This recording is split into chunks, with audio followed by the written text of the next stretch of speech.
Practical versus esoteric meditation.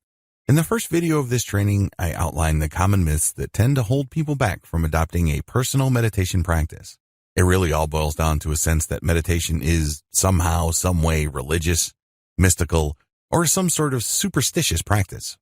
We live in a very secular time. We'd like to believe that we are guided by reason and science.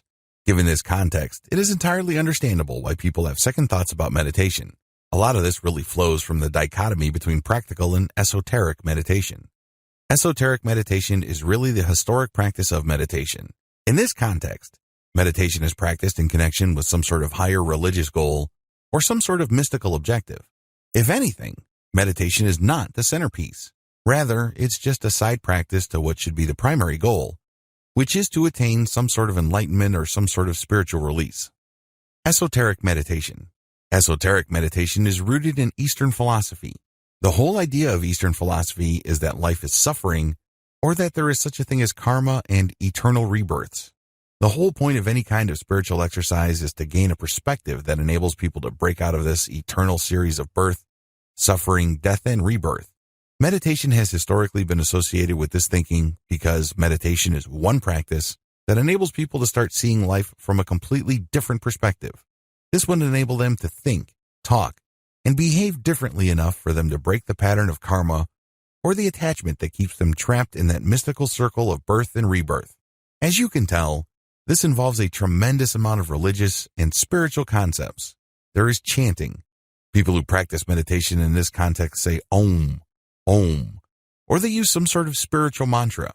They also engage in yoga and other physical exercises that have spiritual connotations. Practical meditation.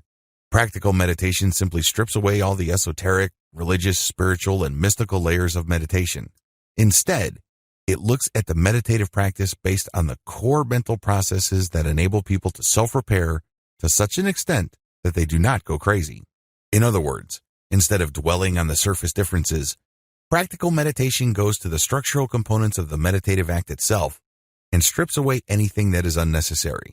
It also focuses on one non-religious, non-spiritual, or non-mystical goal, which is to achieve focus in the present moment.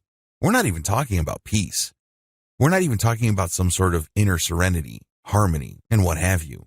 Although those emotional states and experiences can and do happen, practical and fully secular meditation is all about achieving some sense of mental clarity in the here and now. There's no past to worry about and no future to obsess over. The bottom line with practical meditation basically strips away all that is extra or historic and cultural about meditation. It goes to the basics. The basics really boils down to learning how to focus on the present moment. Nothing before, nothing after. It's all about right here, right now. Using that, we get a tremendous amount of benefits, as outlined in video 3.